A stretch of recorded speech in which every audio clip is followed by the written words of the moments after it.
to sauter moi mingi parce que médias comme on a habité to zo ba ngebe ma moise ebele ya koloba mais je ba te nini to kende après publication il y a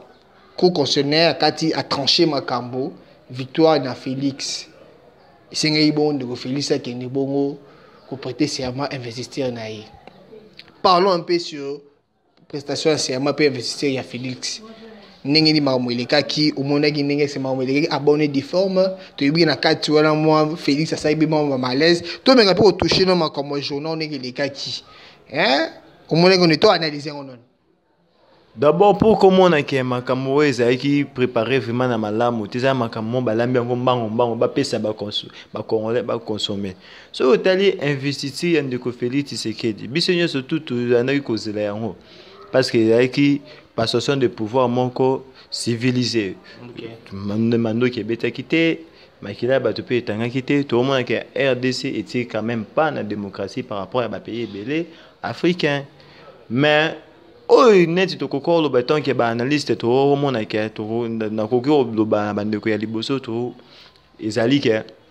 protocole ezali ki na niveau te protocole ezali na niveau te so otali ba abus ebele salemi eza par rapport ya protocole par exemple ndeko Félix Tshisekedi azali président ya sika donc appareil ya l'état protocole makambe ebele azana maîtrise dangote d'où il fallait bâtir en disposition naie bato oyo basengeli kolakisa ye makambo wana à la lettre pour que ba difficulté ebele emonana te mais biso surtout to ebi to assister ki na scène moko ya pasi oyo kokako bonga mela biso pe mabe ton de côté seke da koyaki d'où to de créer pe wana protocole ezaki malamu te pour na ko organiser makambo basala ki biso makambo ya mbango we ebela te donc na ndenge ya lokumu te to numéro moi ba effet ndambwana ndeko Félix Tshisekedi étant que président nouvellement élu a kota na kati ya palais de la nation fallait tout le monde attaque cortège na ndenge zo ya ndeba la biso na TV cortège zo ya pona bato balaki sur place te pour bato ba nota na TV cortège zo to ya ki circuit to ye ba déjà que ndeko Félix Tshisekedi na palais de la nation cortège na tout le monde qui on des okotate ba yo la biso moi mukie ndeko Kabila ne zo kota na cortège na ye to yi wana ndeko Félix Tshisekedi koya na ye kofanda na ye tant toujours ba protocole bato o bazana na pembeni na ye to moni belé na ba livre na ba publication muso pe to sotanga to mona ki bato bazo tambwana pour l'instant ce sont pas des gens o bazali formés ou bien attitrés na ba misala wana. Prenons 2 ou 3 effets. Ndeko Félix Tshisekedi aye a mati le collège estrade place il fallait afanda na tribune wana place afanda Ndeko Félix Tshisekedi ye moka yeba ki place ofanda te il a fallu atuna je me mets au bato babanda ko landa baba yokaki yango. Or moto esengeli alakisa eza officier d'ordonnance na ye o officier d'ordonnance omoni tata o atelemaka na sima ya président de la république o alataka tenue de gala ya mapinga yende aza officier d'ordonnance wana ya président de la république donc ye topesa par exemple mususu ye aza wana pour na ko surveiller moi makambo ebele ya président de la république ce qui atie moi sini moko ya mususu ya loboko na leta maboye eza na signification non peut-être président de la république est recoquis il fallait tout le monde awa ce qui a à la kisi président de la république par exemple asimbi kiti na ye donc président de la république il faut fanda awa donc il y a un mutu moko il faut ala qui sera président de la république moi ba marche moi ba makambele mais tout le monde officier d'ordonnance wana yé moko ayebaki kutu ba place ya ofanda te yé moko ayebaki ba place ya ofanda te il a fallu de Félix Tshisekedi atunaka na ofanda wapi et que ba garde oya ndeko Kabila ne ba bise monsieur le président mettez-vous ici officier d'ordonnance na yé moko pe azayebaki place ya ofanda te donc il a fallu pe officier d'ordonnance ndeko Kabila la kisaye fanda awa. Donc pour comme on a moi ba bloc zaki moi ba erreur zaki préparer na mbango ba batu ba ki ko sala ko la honte so que qui sous na deuxième exemple donc Félix Tshisekedi temps abandi ko sala malaise na ye abandi ko sala malaise na ye la personne auquel il fallait appuyer na pembeni ya ndeko Félix Tshisekedi pour que aye ba malaise na ye ezali nini ezaki officier d'ordonnance na ye il fallait aya et tant que rapproché na ye atu na ye monsieur le président qu'est-ce qu'il y a un malaise il y a qu'est-ce qu'il y a quoi il y a ça va pas ou quoi mais tout le monde est officier d'ordonnance il moko atelema ki akangi maboko parce que ayebaki makambo kosala te. Or ce que tu officier d'ordonnance il faut avoir formation attitrée par rapport à bablo konyo sotwana. Il faut avoir ba technique médicale, il faut avoir ba technique armée, il faut avoir makambo belé. Donc ce hôtel il na façon makambo bando qui est le protocole vraiment qui bien établi. Ce qui est juste na par rapport à disposition. Ce hôtel na podium place Félix Tshisekedi afanda ki bato belé bafanda ki wana. Bazaki na sengela ki bafanda na place onate. So oyo hôtel pembeni ya population bandeko candidat o bazaki comme ba candidat présidentiel au la Félix Tshisekedi bayebaki côté les matins on molai na se ya moi si balukela bango bakiti. Oh il fallait bafanda na podium moko ezaki préparé pour na bango. Donc au monde que moi cérémonie ezaki kusalemaki mwana loyenge mingi. Donc protocole vraiment ezaki malamu te si tout le monde a pe ba malaise mama comme ça. Donc cérémonie ba pesi biso tout le monde dans le plénière de la Cour constitutionnelle et Salemi de Félix Tshisekedi a prêté serment, mais tout autant la paix tout comparé kaka autant que analyste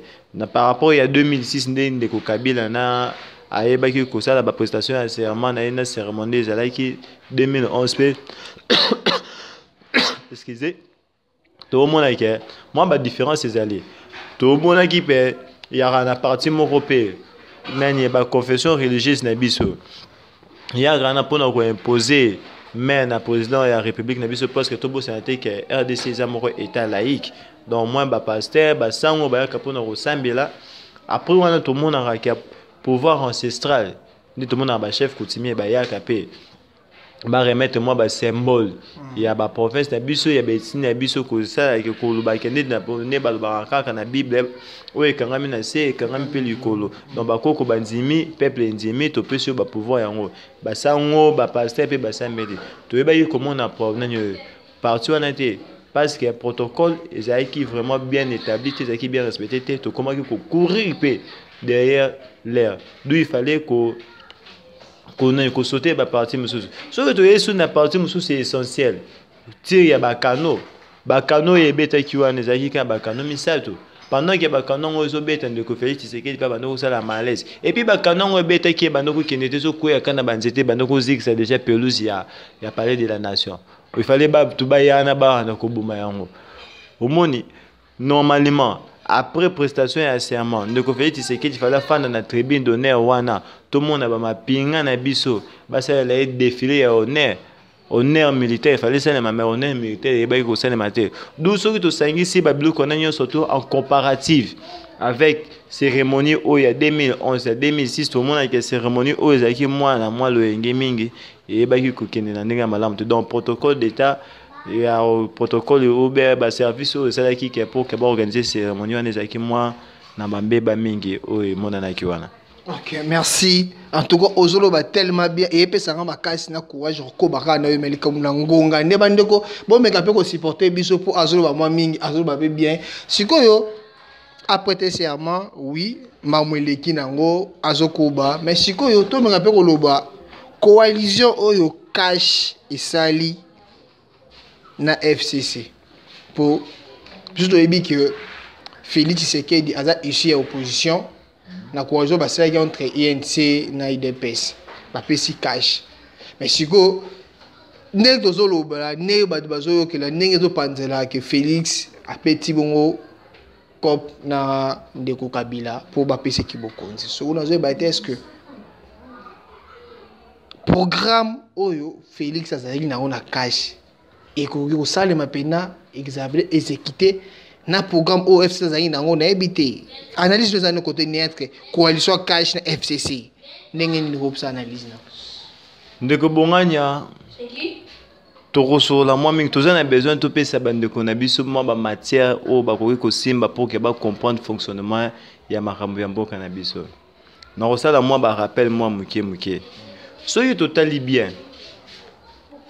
ndeko Félix Tshisekedi ya koti na kati ya bokonzi ya mboka na biso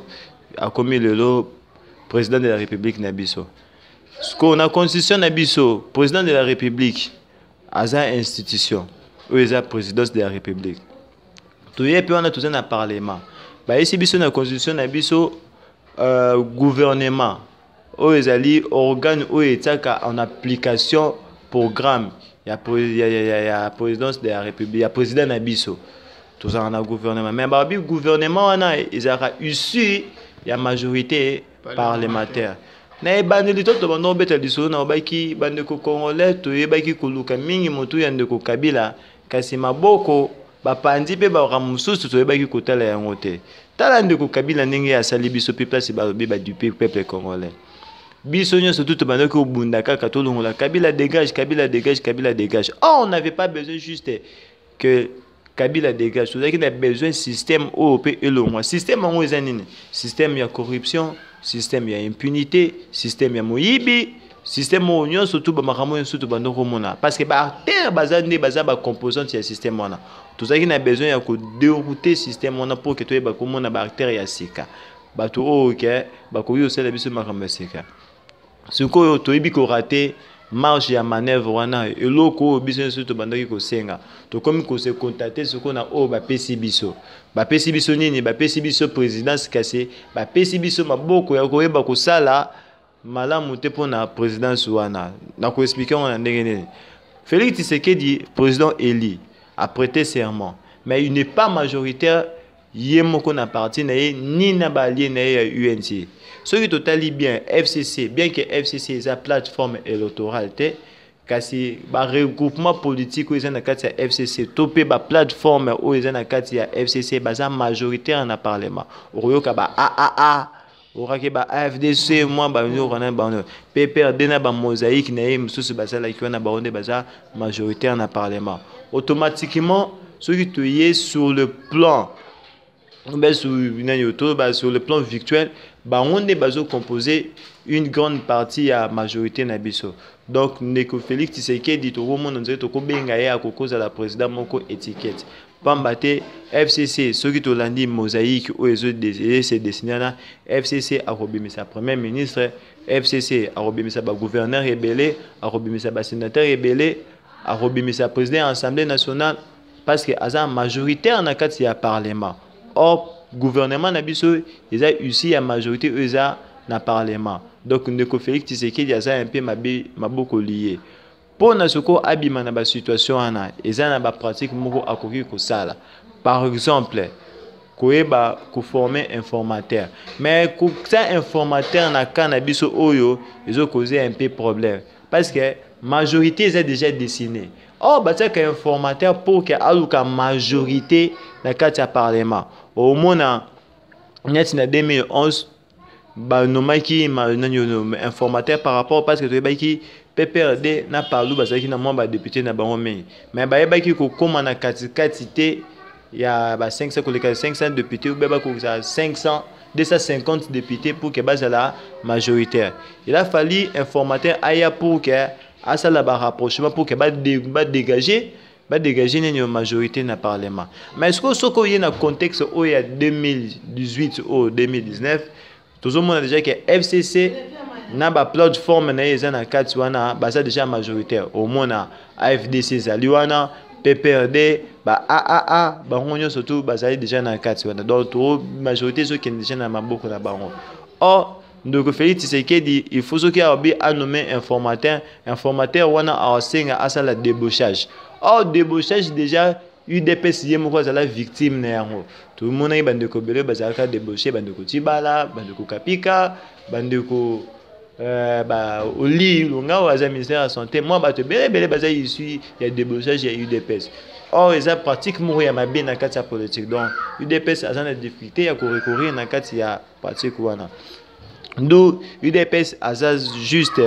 na moswat a ça la recours na bandeko na ya opposition et pour que baluka basala moi ba attente na ba parti mususu ba ko sala coalition moko boye et créer moi balance na kati ya parlement mais bandeko na biso ya la muka pe ba yebi ko rejeter le boko ya ndeko na bango Félix Tshisekedi par rapport ya trahison ne bazo benga bango na pe ko yiba oyo balobi ke ba yibi bango pouvoir d'où majorité où ils ont un parlement ils ont permettre de cotiser di aiba ko bimisa gouvernement na ye donc il est obligé à ça là coalition moko boye na bandeko ya FCC siko na matoi to pe na miso ya population to yebi ke tant ozo sala nanyo lisanga na batu ya FCC teko ke osala lisanga na batu nini batu mabe bien que na kati ya FCC batu mabe ka bazali te batu mayele pe bazali mais to yebaki komona batu ba yebaki ko bima mingi na ba TV na bani bazali ki batu ya mabe o ba yebaki ko sala culte ya ba personnalité ba yebaki ko détourner ba blora batu ba yebaki ko yiba to yebi ba blon bele ba yekisa donc na mato ya population to pe na miso ya population soki ba wiki net ndeko par exemple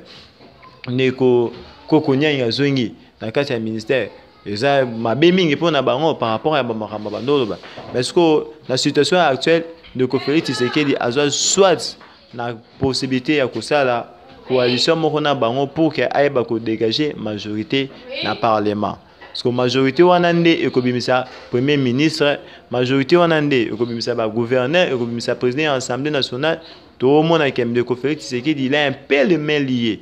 à travers l'FCC. Donc, il y a un bandoko lubane bandeli to s'occuper qui mingi na komona ndeko Kabila. Kasi maboko na epe na makambo na musu to yeba ikotela ngotende ko Kabila se prépara qui même si ya azalité kasi ombre na ekotika la toujours ko travailler na kati ya ba institution na biso. Donc to linga te na situation actuelle, nous sommes obligés Topin de Félix Tshisekedi a obligé à travailler dans FCC parce qu'il est majoritaire dans l'Assemblée provinciale, il est majoritaire dans l'Assemblée nationale. Donc, à Robimisa, gouverneur est belé, à Robimisa, Azana, député belé, à Robimisa, sénateur est belé. Donc, de Félix Tshisekedi a obligé à travailler dans. Donc c'est un peu ça. Ils ont pas non le big de Félix un peu lié ma beaucoup na un peu lié pour la majorité à dans parlement donc ils ont pas pour à ça la plan na pour programme au cash na yende to baki programme ya cash ne basangisa ki yé na de ko caméra qui de ko caméra la premier ministre ba okabula ba ministère donc programme on ça pas ici pour que écoute en exécution et puis bande ko fait ba gouvernement ko umele ko so mois temps ko so mois 2 mois 3 mois pour que et ba ko se former parce que de ko Félix Tshisekedi il faut akota en association à Sangana na bande ko ya FCC il faut ba bimisa programme moko o ba ko ya ko tsango en exécution au cas où ba ko yeba ko bimisa programme moko te net FCC aza majoritaire na kati ya parlement donc programme oyo boko salema ezala nini programme ya FCC to yebi bien programme ya FCC c'est qui programme ya nini ya continuité donc tant to ba continuité donc to beta masolo ya ba passe nyon surtout to banda ko ba donc to yebi te soki makambo o to luka ki c'est qui vraiment yango on a ba pesi biso biloko o to zaki na ngo pour ça te mais net to zaki na nzala ba dondo to ba ke biloko fallait memela biso vitamine P makasi na nzoto to banda ko luka ezalité maintenant tinzala le kaki mingi ba pesi biso quand même biloko oyo koki ko kalime fin na biso donc ba pesi biso président c'est même ba bombi ba biloko mususu na kati ya maboko na bango vraiment tozoko bakaka toko mpestre na suka po minute comme kene belé na zo baté miso eleki kitoko makasi ndeko na biso gote mukubwa ozoko ba kitoko to menga pe lo ba premier art yo Félix Tshisekedi la sali na bokomni na kati ya bokonzi tomoni a convoqué gouverneur ya banque nani DG à Transco to moni pe kota onatra ba lo oyo mke sali ana comment zo chichon. Ouais, Ndeko Félix Tshisekedi étant qu'un président nouvellement élu, à ça n'a acte il faut apposer. Et par rapport à ba acte ou à poser ba 100 premiers jours na wana ndé ko permettre à asseoir pouvoir na yé. Faut voyer ba ça non majoritaire na parlement, il faut aluka apposer ba acte mo beka une grande partie de la population oyo eza moins na ngambo ya batu ya lamuka et ba ko koma pe na ngambo na ye. Donc ba acte wana azana ba acte oyo il faut apposer pour que batu baye ba kolinga mingi. So to kota mwana kati ya ba acte o Ndeko Félix Tshisekedi ko poser. To banandi ndeko na biso papa professeur Lizo Lubambi. Ayebisa ki biso ki to perdaka chaque année au moins 15 milliards de dollars na ba circuit illégal ndenge monge kimaka. Donc Ndeko Félix Tshisekedi il faut à ça la audit général. Il y a ba institution nyon soto pour que à comprendre appareil à l'état, à comprendre circuit ya mbongo, chaîne de dépenses publiques, ministère ya budget, ministère ya finance, banque centrale, mbongo e bimarande nini boye faut à comprendre le kwana. na koyeba ko comprendre appareil wana soki a fini moi ba circuit ba tuana bimaka gauche droite wana et ko permettre à capitaliser à moi 5 milliards à moi 6 milliards moi 7 milliards soki akoki ko kanga yango et que ça là que net to yebi bien que budget auto ça là on a 2019 et ça budget ils qui voté na gouvernement type à 2018 donc ceux qui na budget na biso tout ça qui na 4 milliards par exemple ndeko Félix Tshisekedi akoki na ba contrôle union surtout à sali wana et bimisi le sur moi 3 milliards moi 4 milliards et que ça là nini que ba ça ni ba ça la augmentation ba bing sa planir moi pour que ba me que ça moi ba correctif budgétaire donc ba augmentation moi ko yamsu ko yamsu c'est 4 milliards de plus et 4 milliards de plus il faut permettre que soda ndeki to ka proposer qui paye que ba me ko diminuer un peu train de vie ya député qui sa bon na 2500 soda ba matise ata moi $200 donc ceux qui a mécu ku kanga ba circuit wana nyonso tu ba tuana ba madusu wana nyonso tu place ba mbongo ibimaka na et va permettre avec à gonfler budget na ye ceux qui soda déjà foutu malam et que congolais bandu ko lia malam tout le monde qui ba makamusu ba tu ba ole na njela e ko yeba ko telema mingi te déjà parmi ba acte de conférence c'est qu'il faut apposer au monde qui convocation ya ba gouverneur ya banque centrale faut yeba mbongo ibimaka ndenge nini ndenge za boye to yoki oyo kapena ba solo ke ba kanga ki 5 millions kuna na bandela ya ba frontière mukolo na ngwazo yeba na te bango tout bazo wana donc bambongo eza wana bande ba détournement ba makamebele de conférence c'est qu'il faut à comprendre appareil wana ou que permettre à capitaliser tout peut à soit finance publique ya boka pour que budget et ba kozwa respiration na yango mais ezaka malamu te mabe mususu pe ezali eza ndenge nini faut yeba ke ndeko Tshisekedi alinga te aza obligé à kosala na ba kabiliste. Expliquez bien. Oh, tout ça bien abattu ya FCC parce que azana no majoritaire dans le parlement et puis entourage na yeso tali par rapport à expérience et à travail bande ko ya Kabila bazin belé na expérience à travail au moins que bon ba simi ba clé ba bloc belé na soto bito cité tout le monde na DGM azaki obligé à rosa Mokambi a déjà pour que comme c'est conseiller spécial donc moi batunaye bazan moi la difficulté pour que ba se retrouver na kati ya appareil à l'état na d'où ce qui ne conférite c'est qu'il peut accueillir na nzela ya ko convoquer ya ko nini ya ko suspendre ya ko nini et ko ya ko memela epé mabe mingi donc il faut la tellement stratégique ba acte musu sa zo poser ba temps moment et puis na bandenge ni ya obe ba ko poser yango sinon te akoye ba pe ko s'attirer ba ennemi belé et tant que aza majoritaire na parlementaire ceux qui te yi sous na kati ya miboko ya mboka na biso donc mona kende ko Kabila e ba ki ko fanisa moi appareil judiciaire na mboka na biso to ça na cour de cassation conseil d'état cour constitutionnel et mbeba moko de ko Félix Tshisekedi akoki ko sala et ko memela pe likama na ba juridiction na biso pour qu'on peut bakoki ko accuser peine de Félix Tshisekedi par exemple que il y a à ça les poser acte moko ya mabe ezo kota na constitution te et violer le koba mais mien na ndenge ya conseil d'état to pe na cour de cassation to pe na cour constitutionnelle et que de côté c'est que dit tout ça na ba organe ya justice ou eza habilité ya ko sambisa président de la république et que tokoki au monde appelle que scène moko baluki ba ko essayer biso de Félix Tshisekedi donc tant ozo poser ba acte na ye faut la phase à peine ngele moni eza politique ba jeze la ramo belé na katswana donc ba acte mususu il faut ça na ba temps il faut ça na dit d'où conséquence ya maramoto bandoko loba to s'occuper ki mingi na ndeko Kabila mais to bosana ki système ezali dans le contexte oh soki to moni pe ndeko falu pe soki ba ka kota na kati mwa mbilinga engeza la mwa mingi mais net to comme déjà na ba fait moko to ko ba presque fait accompli il faut soko to pesa mwa ba mayele oyo osala ke ndeko Félix e ba osala makamalamu pour que mboka etomba mape pour que mboka itoma pe en tout cas ndeko ozo sepelisa makasi pozo yo ozo yano na mitona bis o sa pe analyse mais lo mo lobia suna suke sepelisa makasi mingi soki pe ndeko Martin Fayulu alekaki donc makambo yo Félix Tshisekedi aza bité nango aza contre nango donc ndenge mo pe ndeko Martin Fayulu pe ngaza nango oui ndeko Fayulu azengeka za nga se retrouver dans le système bon na makanisi na yo quelle est alors la solution ceux qui tous ont en case de départ. Au moins, les politiciens ont élection par Kabila, pas la machine à voter. C'était justement pour que tout tombe dans la circonstance où tout ça dans l'actualité. Imagine-toi, Moto accueilli pour voter Kabila. Tous nous savons que Kabila n'était pas seul, il était appuyé avec ses acolytes. Il y avait un système Kabila. Tu t'imagines que tu voté Kabila, kasi Kokonya Yabimi. La belle élection. Kasi ndeko soki songo par la FCC to bana autant kombo na ye kazan de kumabe ayo obima. Donc ba élection ana ezalaki justement confectionné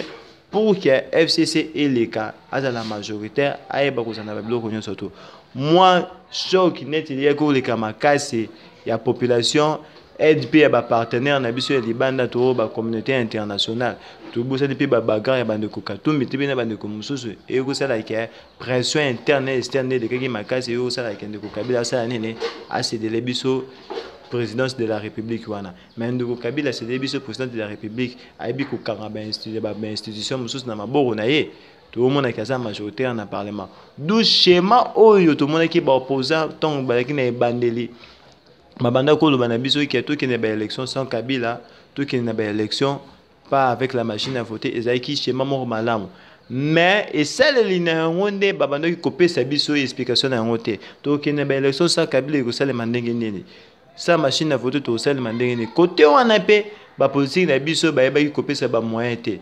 nga rolo baton na benga ki pende ko Kabila zaki mayele mingi parce que ndeko Kabila ayeba ki ko anticiper ba fait ayeba ki ko gunde ba mususu ba ayeba ki ko naviguer dans l'espace ayeba ki OK vous voulez ma tête vous voulez que je ne sois pas là OK moi je serai pas là mais je laisse mon nombre dans une institution surtout vous aurez besoin de moi na ba makamunyo surtout ba politicien na biso pe ya opposition il fallait ba ko naviguer dans l'espace au cas où ndeko Kabila ne serait pas là et que tu es présidence pour que tu régnes na ba bloko mususu net parlement net ni qu'est-ce que nous devons faire campagne to kokoki ko poser na kati ya population pour que to ba ko ramener ba biloko surtout côté wana opposition na biso zaki ki débat moi bato pe bazaki moi éveillé na kati ya opposition de ba ndoko bimisa moi non pas sans Kabila pas avec la machine à voter parce que to ba ki na contexte so ki to ki na ba élection na machine à voter to ba to bimisa ba député mususu ba rosa élu so ki to ki sur le plan ya logique kaka comment expliquer Kabila azana système na mobimba et lui c'est la tête to kati kingo mais il y a ces personnes là ba Paul ya Kabila banane ba se retrouver majoritaire na parlement d'où molili mo ezana kati na parce to nga ki peto ba ki kende ko nanga pesi biso ba élection c'est là guna ye azaki na mutuna ya banda ko obéir asale ndenge makam na bango et ba pousser solution ezate ezala matin fayulu ninga zo bunda makasi bazongisa pouvoir ne ba yibie ata comme la personne on a toujours bité le même problème moi solution oyo koko ezaye comme on appelle bon bien que la constitution va préciser vraiment bien dans le sens que le président de la République va préciser mais eza au moins na ba ndenge ba ko traduire yango ba lobi que tous un régime moko eza semi présidentiel donc gouvernement ezali na président de la République au ba na bazwa ba décision ce que président de la République bafungoli bato mususu na cité bazo ba on Félix a ko dissoudre des parlements na nga zo benda bato matoi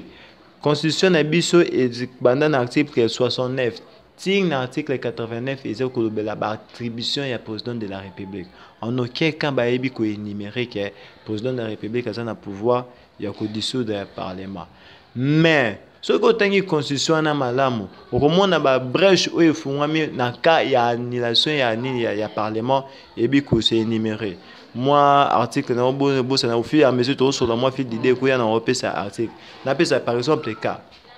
na cas au président de la République a montré que parlement zo tambola malamu te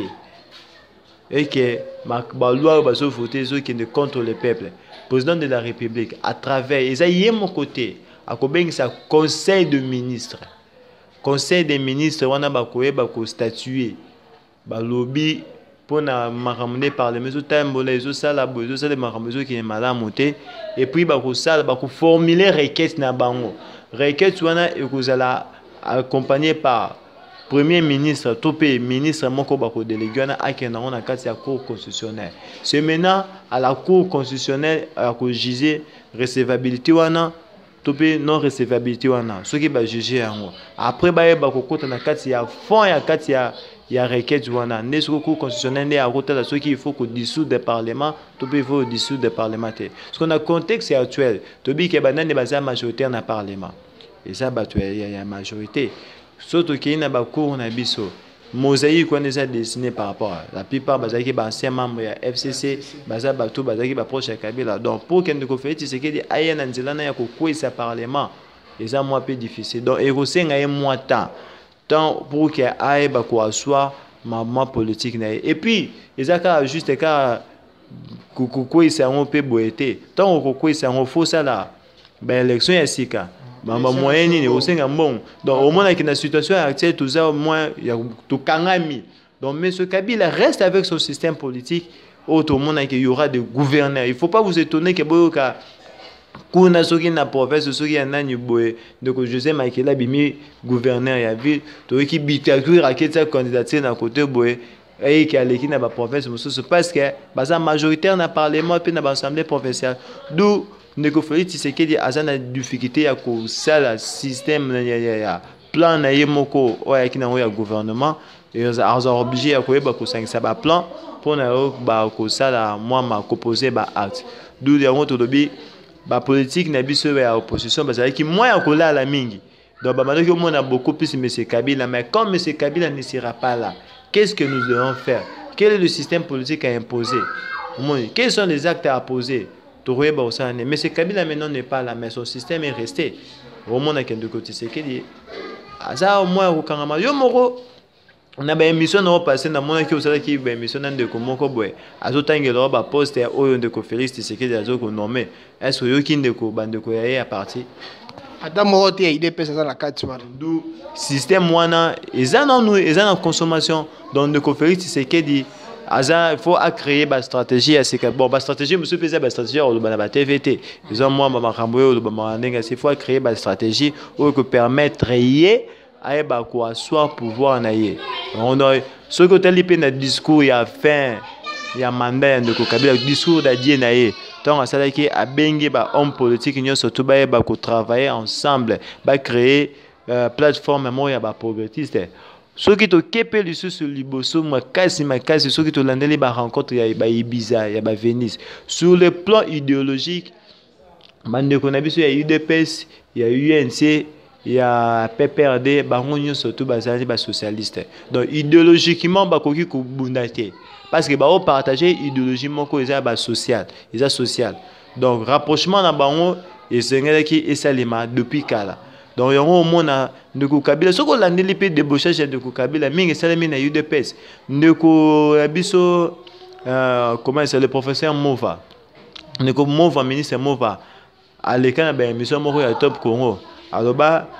makamba UDPS ceux qui UDPS na PPRD et baki ko sala ko sangana et ngaki former plateforme moko ya monene et que une grande partie ya ba mandat électif ya ba président de la République et ngaki kabonga entre bango parce que idéologiquement bazaki ba parti moko ba partager idéologie moko UDPS ça na population ebelé à l'époque UDPS ça na population ebelé PPRD ça qui pe na ba moyen na ebelé bazaki na appareil à l'état d'où ceux qui ba sangana ki ngo mona ke banga ba créer idéologie na bango donc ezaki nango banda kala ndeko Kabila ezaki na besoin ya bandeko ya UDPS donc pour na ko koma na bandeko ya UDPS na bandoki ko utiliser moi ba moyen ba débauchage moi ba moyen boya ba moyen et maintenant là ba se retrouver ce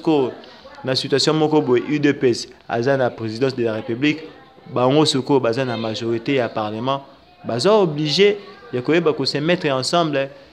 ce tant que bandeko ya opposition ba ebi ko kota na kati ko répondre na appel oyo ndeko Félix Tshisekedi ya azo pesa bango te donc to kamwate to remona ba kabiliste na kati ya appareil à l'état peut-être ba kabiliste ya ba renommé te o to yebi mais il y aura des kabilistes au ba bando travailler dans l'ombre so la deli mingi ndeko beya batu mingi ba yeba kete bazo ko sutuka donc ba nomination roya tokoyoka bakombo ba nomination ko ya to komona ba tokoyoka bakombo ya kabiliste bona na kati na o bazali renommé te ba komona la boka mate parce que ba on est baza majoritaire ezane bongo ezama pasi pour président na biso oyo peuple congolais et pour nier o aza bongo na mutu molo ya mboka na biso le commandant suprême ils ont pas pour à travailler malamu tout le monde qui est vers la fin il y a tranche émission na biso to ngonga ebele c'est rare to passer temps ebele boina mutu moko na niveau plateau merci na ndeko pesi biso pena ngonga makasi na bi ke ezamba liboso te wanroya ya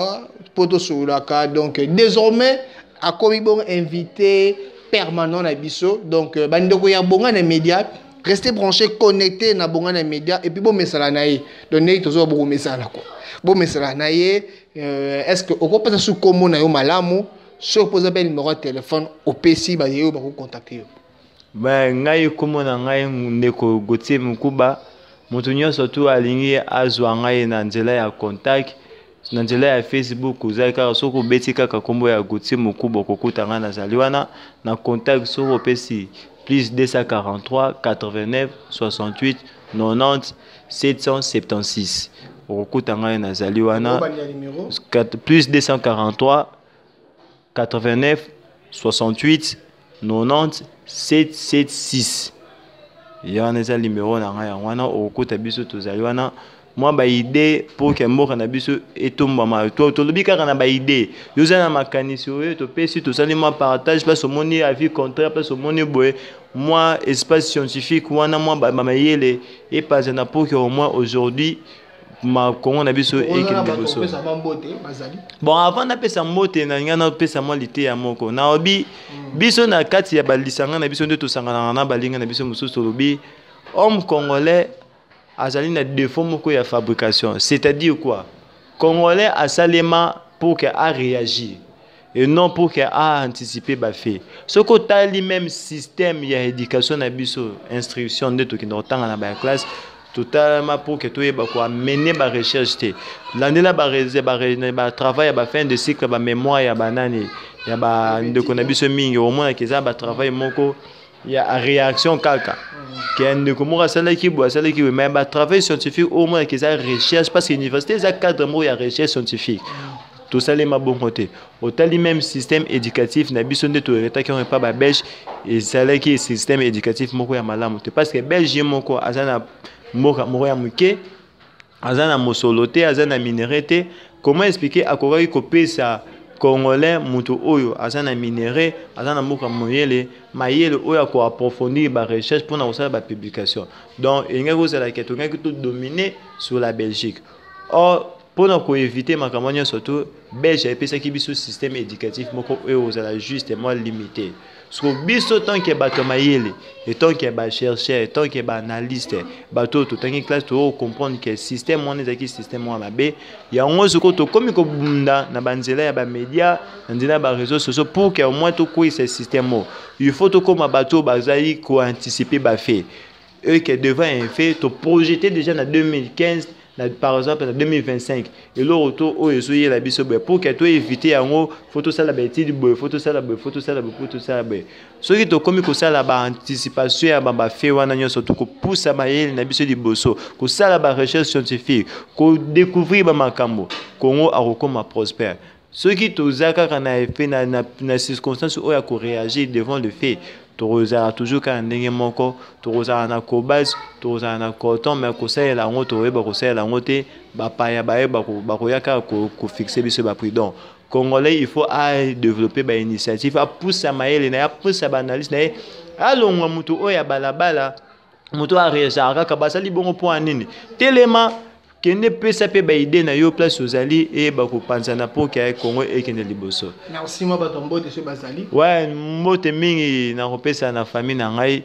famille Tubasu Mukuba bande konyo surtout ba zo mbote na bango na balinga na ngai pe totanga na bango balinga na ngai masanga de ko Merlin Kambile de ko Jean-Philippe Bouele de ko Glody Bochinda da pesi pe de ko Dimitri Bonganya yemoko na ma kokyo apesi biso ko eba bande ko ke bande ko mo ebele bino surtout bo zo mbote mbala to eba ko tanga bande ko bane. Ok, merci. Restez connectés. Abonnez-vous massivement. Et puis, quand tout le monde dans votre chaîne YouTube Bongana Media, tout ça, la poto, pesabino comme information, tout ça, on a bino, bon, on va passer na biso. Même, baleroya, n'a pas trouvé ta masolo, gachinin oyo, ndeko Kabila, atikeli bongo,